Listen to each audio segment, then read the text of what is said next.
Welcome to our channel, where we explore the classic stories that shaped our childhoods. Today, we dive into one of the most enduring and darkly fascinating fairy tales ever told, the story of Hansel and Gretel. Get ready, because this is a journey into the heart of the deep, dark woods. Our story begins, as many fairy tales do, in a time of great hardship. On the edge of a massive, shadowed forest lived a poor lumberjack, his wife, and his two children, Hansel and Gretel. They were terribly poor, and the food shortages were relentless. Every day was a struggle just to put a morsel on the table. One evening, the lumberjack's wife, pushed to the brink by hunger and desperation, said something truly horrifying to her husband. She proposed a plan that would change their lives forever, and not for the better.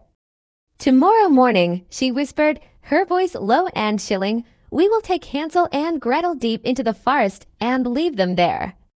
They won't be able to find their way home, and then, at least, we won't have to feed them anymore." He couldn't possibly abandon his own flesh and blood. She argued, pleaded, and finally, through sheer force of will and desperate logic, she persuaded him.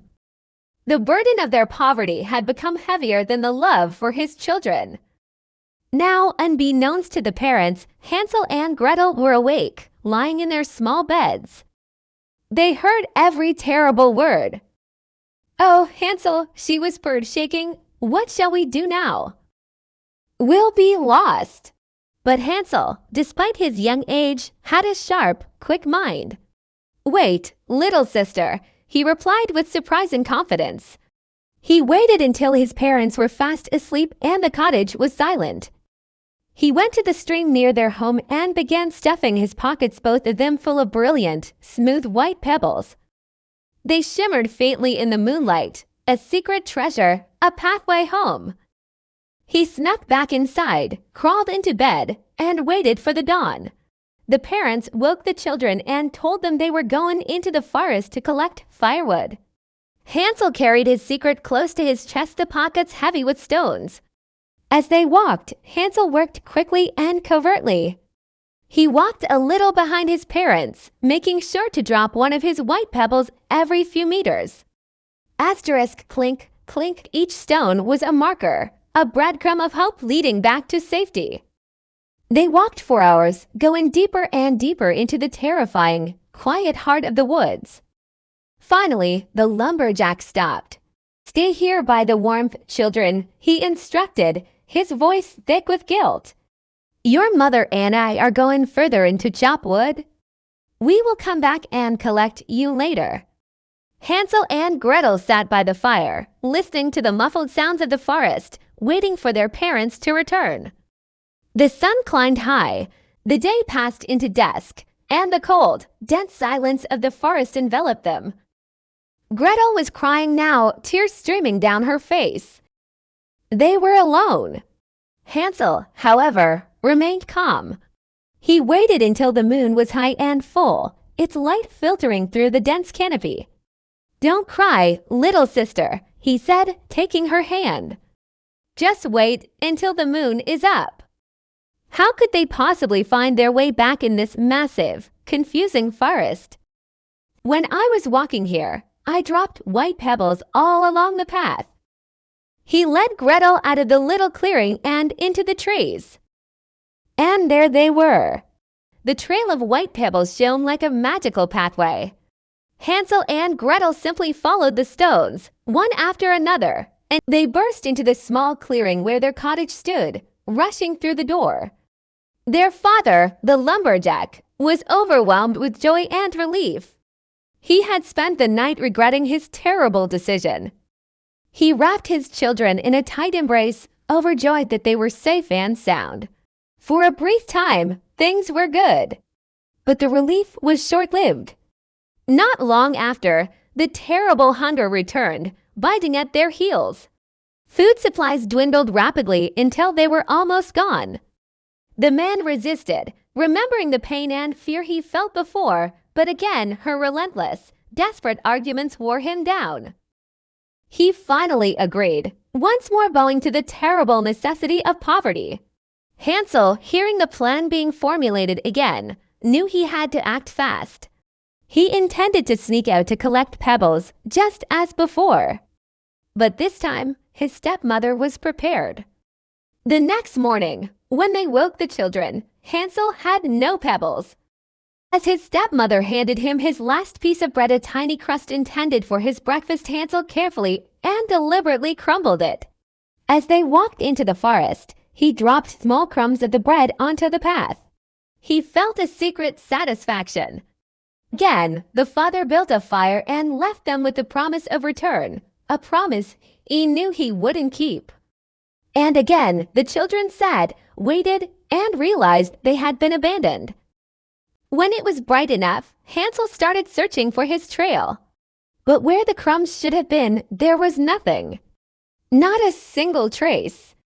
The little birds of the forest, hungry and opportunistic, had swooped down and eaten every last crumb. Their pathway home was gone. They wandered aimlessly through the dense trees, stumbling over roots, their stomachs rumbling with hunger and fear. They walked for hours, becoming more and more exhausted. They were hungry, they were thirsty, and they were about to collapse in despair when suddenly, through a clearing, they saw something impossible. The walls were made of delicious gingerbread and loaves of bread. The windows sparkled like sheets of pure sugar, and the roof was lined with thick, golden pancakes. It was the most incredible sight any starving child could ever imagine. Hansel broke off a piece of the pancake roof, and Gretel ran to a window, snapping off a sugary pane. They stuffed their mouths, chewing greedily, unable to believe their luck. They were devouring the house when a voice, high-pitched and slightly quavering, sounded from within. They thought they had fooled whoever was inside, and they continued their enthusiastic demolition of the edible architecture.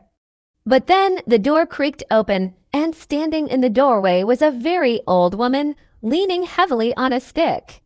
"Oh, you poor children," she cooed, her voice sickly sweet. Come in, come in. Don't be afraid." The children, relieved to find kindness and not anger, followed her inside. And what a feast awaited them!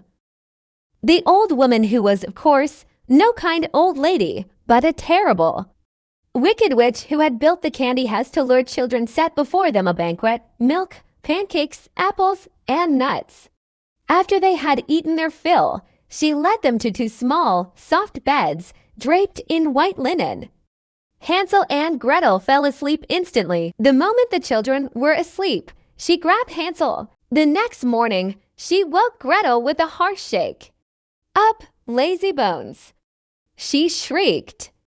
"Go and fetch water and cook for your brother. He needs to get fat."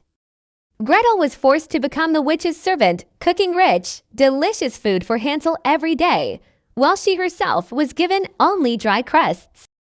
Every morning, she would hobble over to the cage and demand, "Hansel, stick out your finger so I can feel if you are fat yet." Hansel, seeing an opportunity, would sneakily stick out a small, dry chicken bone he had hidden. The blind witch, feeling the thin, sharp bone, would grumble in frustration. "Still so thin? This will never do." For weeks passed like this, Hansel eating and waiting, Gretel slaving and hoping. But the witch was growing impatient. She decided she couldn't wait any longer. "Gretel," she commanded one morning, her voice laced with malice. Gretel knew exactly what baking meant. It meant Hansel was going into the oven. The witch stoked the fire until the oven was roaring hot. She called Gretel over. "Now, child," the witch said, "climb inside the oven and see if it's hot enough for the bread." The moment she climbed in, the witch would slam the door shut and roast her first. Gretel, showing bravery far beyond her years, said, "I don't know how, grandmother. How am I supposed to get inside?" As the witch bent down, leaning her head and shoulders into the roaring oven to demonstrate, Gretel saw her chance. With a sudden burst of strength, she shoved the old woman hard, pushing her completely inside the blazing hot oven.